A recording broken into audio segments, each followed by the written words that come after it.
about now, Jay.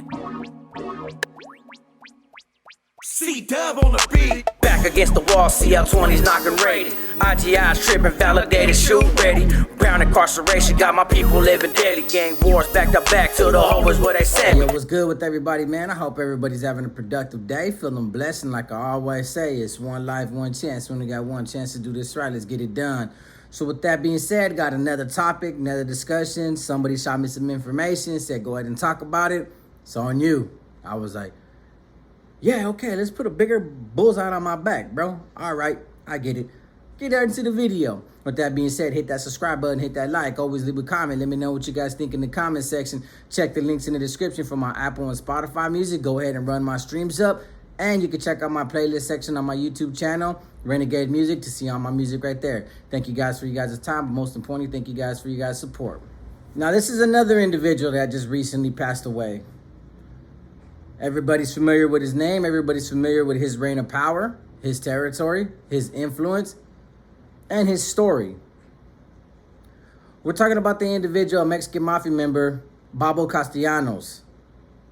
Man, that's a straight Italian Mafia kind of name, huh? Castellanos. Ooh, that just sounds legitimate. He's the older brother of Tablas as well. He was the one that was very critical. You know, he's the one that engineered the peace treaty between the East Coast Crips and the Florencia 13. That was one of his dying wishes when he got out, was to solidify and be instrumental in creating a peace treaty between these two groups. Now, I'm not too familiar about what happened with the East Coast Crips and the Florencia 13, how long that war was feuding, whether it was based on racism, territory, or just gangbanging. You know, I'm only provided on just a certain amount of information to create topics and have content for YouTube. But obviously, he died of stomach cancer, I believe, and he got a compassionate release by the same judge who sentenced him to life in prison. And then he died a month after his release. And there's a commemoration about him. I'm going to talk about it. I'm going to post it. Individual is recognized as a king in Florence. But there's two subjects that I want to talk about. One of them, before he died, a lot of these Mexican Mafia members with these cell phones obviously are using the app called WhatsApp or WhatsApp app, whatever that app is. This was published before he died, and he signed it, BA. So obviously everybody knows those initials as, you know, Babo. So let's get right into that filter. And it's a quick little filter, so just hear me out. It says, Saludos carnales. I'm writing this text asking for support. I would like the war between the North and South and Northern California to end. Also, the wars between all the barrios in Southern California. A lot of innocent people get killed, and I would prefer that the focus be on the SNYs. Too many of them are welcomed back to the barrios with open arms. SNYs are recruiting all over, and in my opinion, we need to start now before it gets any worse. If you could pass this around to all the carnales, the NF are going to do the same with their people. I would appreciate your support and help spreading the word. Con respecto, BA, sending my saludos to all carnales. I'm in absolute favor of this because, as the bro pointed out, we have a problem with these PCs as well as Mongol clubs who have been aggressively recruiting ex-homies, and if we don't act upon this now, we will only have a bigger problem later on. Most of us have already taken steps to slow down this body of warfare, and some barrios are accepting this PO. Now, mind you, you're gonna probably ask me, why would I be talking about it based on the fact that I'm an SNY dropout? Because it goes with my message. Regardless, I'm gonna be a prime target not only for my YouTube video, but because of I'm labeled a no good norteño, which was an individual who had status in prison that needs to get removed based on the criteria of my knowledge and the criteria of my leadership and the positions that I have. So I have a lot of valuable information. That's why I'm obviously going to be perceived as an immediate threat because I can infiltrate, I can do all kinds of stuff, however they want to perceive me. But it's true. The North and South, up north, are ignoring the fact that the end of hostilities is a peace treaty. You guys heard about the Bloods and the Norteños going at it over there. I believe it was in Salinas Valley or Soledad. It was some prison up north. The Bloods started stabbing the Norteño in the shower, or by the shower, his poste. It kicked off, and the Sureños jumped in, a couple of them. Then you got Crips blasting MM members. So obviously the North and South are coming together and defending one another. But out here, nobody wants to adhere to that. Everybody wants to be a gang member. Everybody wants to gangbang. You see a lot more North and South videos all over YouTube promoting the violence, promoting the segregation and division amongst the people, and fighting one another. And it just makes me laugh. Like, bro, you guys are gonna fight all day. Then you're gonna go to prison, and they're gonna be like, yeah, go ahead. Go ahead. There's a South Side right there. You're in here for killing one, right? There's one right there. Go ahead. Let me see what you do. Let me see what you do. The violence has become frivolous nonsense. So yes, the NF and the Mexican Mafia are trying to, make it to where, no fighting. But if there's going to be fighting, hey, go head up. If that's the case, if you guys are serious, go head up. Get it out the way. But no knives, no guns. Let's reduce the violence and focus on the SNYs. Now, the NF and the Mexican Mafia have come to the understanding that SNYs out here, whether they're just going back to the barrios and being accepted and running around just like, I don't care. There's a lot of people that are not STG group affiliated from the SNYs that are walking around the streets of Northern California and Southern California, just still down with the shit. Just still with the business. Like, this is my hood. This is where I grew up at. I'm out here. You do what you want. Yeah, that's a bold move. I was doing that in the beginning, but now I'm like, you know what? It's kind of, I like the air conditioning in my house, and I like the comfort of my own home and laying on the couch. I prefer that now. But obviously, SNY inmates and STG groups are perceived as threats now, including, the motorcycle clubs that are recruiting from their soldados.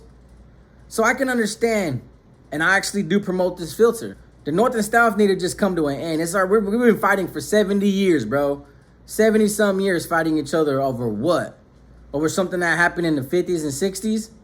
It's time to get over it. It's time to turn over a new leaf and realize that as raza, when we come together, how strong we can be when united. Now, maybe this end of violence, whether it's for a business purpose, territorial gain, regardless of the fact, innocent people are getting hurt in the process. A lot of people are just still jumping out of cars, shooting at crowds, hoping to hit their primary target, and everybody else is getting hit in the process. I think the Mexican Mafia and the NF have realized that their numbers are getting low. Not only that, they disacknowledge the fact that it's their own politics that are pushing their own foot soldiers away and then becoming SNY inmates and STG inmates. They're only adding to the threat they're threatened by.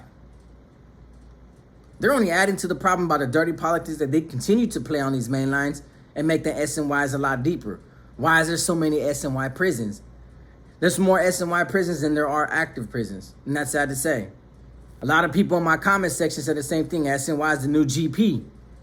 Obviously, those who are always going to be biased and one-sided will say, never mind, nah, hell no. They're still pieces of mierda. They're still cowards. Call it what you want. There's articles, and CDCR has published articles that the SNY yards are more violent and more active than the active ones. So from a business standpoint, I get where Babo was coming from. And this was one of his, dying wishes. But here's the thing about this that's came up. Obviously, there was some paperwork that was seized from his cell prior to his release. But it's also being talked about in the streets of Southern California that there's a will going around. He wrote a will before he died. And it was talking about brothers politicking on brothers. And it's causing a lot of controversy. It's shaking things up. I don't know if his brother Tablas is, still is going to be caught up in the mix because of his brother and what his brother left. But this is what was confiscated and what was outlined when it was found in his cell. First, he addressed the matter that when he was talking about brothers politicking against brothers, he was talking about, it's supposed to be done on consensus. One man, one vote. But now brothers are forming coalitions and manipulating the votes against other brothers. And it's causing a lot more disruption. It's causing a lot more backstabbing than usual. He was basically saying, usually they have a conference call and they do their vote. And then about a week later, they're going to have another conference call, on their cell phones. And the people that voted against the brothers' wishes usually don't attend that call. So that way the majority vote goes in favor of what's supposed to be done. Like if it's a brother in bad standings, then they pursue with the decision. The vote was unanimous. And he said that's how people are getting backdoored in politics against. These cell phones made it a lot more easier for people to communicate, and they're backdooring one another in the process. He also did mention that he wasn't left nothing before he died. Meaning that when everybody got kicked out of the shoe, a lot of brothers left before other brothers. So by the time the second and third wave of brothers actually went out there, the first wave of brothers took over everything and left the following waves with nothing. So he came out to having nothing on the yard. At least that's what he said, and he wrote in his will. And he also made it a point, and he voiced it, and he advocated that he wanted the mafia to go back to the old ways of doing business. That you're only supposed to lay claim to the territory in which you're from. And that Northern California was going to be divided. Now here, trip out on this. It was Northern California was going to be divided equally. So while the NF's fighting to even gain control of Northern California, the Mexican Mafia is already planning on Northern California. Already have their foot in Northern California. There's a video in San Jose that when I passed by, my co-defendant was like, bro, you don't ever want to go in this video, bro. Just know. Not even Norteños from San Jose go in this video, bro. They shoot it out when you go in there. They said it's controlled deep by Southsiders and Sureños. Whether anybody wants to admit it from Northern California or not, the Mexican Mafia does have his strongholds in the streets of Northern California. And they're sitting there in their cells plotting on how they're going to take it over and what they're going to gain from the streets of Northern California. And you see a lot more gangs, and a lot more gangs have been coming straight out. These upstaters claiming to be Sureños and Southsiders. It's only a matter of time when these Mexican Mafia members get a hold of these gangs and be like, all right, you're under my control. Let's go to work. What's the NF going to do? What's the Norteños going to do on behalf of their big homies when they say, hey, bro, we can't gain this territory because they're out here taking all of it. They're taking all our customers. Like that scene in Blood In and Blood Out with he's on, I'm now taking all your customers. Say anything and you're dead. That was a cold scene right there. Also mentioned in his will about Popeye. The other individual, you know, the Roman Empire. Pretty much that he was identified as snitching and being an informant, but the vote agreed that, or concluded that he wasn't. And that he was going to be left in good standings, but yet he was killed nevertheless, and he didn't understand that. That's what he wrote in his will that's being passed around. When a brother's voted out by a substantial amount of votes, that usually when he's placed in bad standings, there is no time to step down, that he must be killed. That he was for sure advocating for that to still be continued. But what the crazy part about is that the first thing they do is when they vote whether or not the individual is going to be placed in bad standings, they actually discuss his sources of revenues, where his assets are, who works for him. They plan on all that in the same process that they plan, you know, actually deeming somebody in bad standings and on disregard and putting a hit out on somebody. All that comes in effect in how they're going to divide it. And then when he's killed is when everybody steps into the play and divides the shares or takes over whatever that individual had. That's code that they can factor that in at the same moment that they're deciding to kill a brother. They're going to factor in, well, what are we going to do with all his money and his territory and his power and his secretaries and his crew members? Let's clean him out on his way out.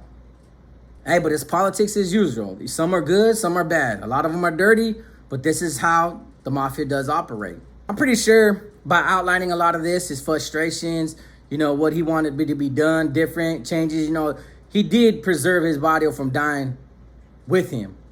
That was one of his dying wishes, to make sure that his hood lived on. So he looked out for his people. He looked out for his crew. He looked out for his barrio. And everybody says Florencia Tres is going to be one of the biggest structured gangs to come, just like 18 Streeters. So it kind of makes you question, you know, man. Sometimes when you're close to dying, you rethink everything. What you could have done different, what you could change, if you could change anything, do you regret anything, stuff like that. So maybe he was just, you know, spilling his guts out, you know, speaking his mind. Left it with one of the attorneys. The attorneys managed to give it to somebody else, plus information that was seized from law enforcement before he paroled is outlining all this, and the Los Angeles Times decided to publish his will. So this information came from the Los Angeles Times news articles. But I wanted to share the filter with you guys in regards to the North and South. Maybe a lot of people in the North, in the Northern California areas and Northern California regions can take heed to it. You know, obviously it's against SNY inmates as myself, but that's regardless. I'm still gonna preach my agenda. You know, everybody needs to stop just killing one another over colors and street signs and gang signs, man. It's pointless now, bro. It's real pointless. And maybe once everybody realizes that, you know what, the fighting needs to come to an end, maybe SNY inmates can be looked at as like, you know what, we can stop fighting them either. If they want to be involved in the lifestyle and they want to be thugged out, they can either work for somebody or work in unison, or just leave them alone so everybody can start living normal lives. But at the end of the day, the violence needs to come to an end. period. So I wanted to share that filter with you guys, man. I leave it up for interpretations. I don't judge it wrongfully. I don't say anything bad or negative. I'm not biased about nothing. I just speak what's told to me and I relate it to the public. And I always leave it for the comment section to see what everybody has to say. And mind you, on these Mexican Mafia videos, you might want to go back and read the comment section. There's an individual, I'm not going to point out his name specifically, but he's been getting at me a little bit. But then on the same token, he does provide valuable information that's real educational when it comes to the Mafia politics. You might want to go read the comment section in my last 3 videos. So with that being said, like I always say, it's one life, one chance. We only got one chance to do this right. Let's get it done. Peace.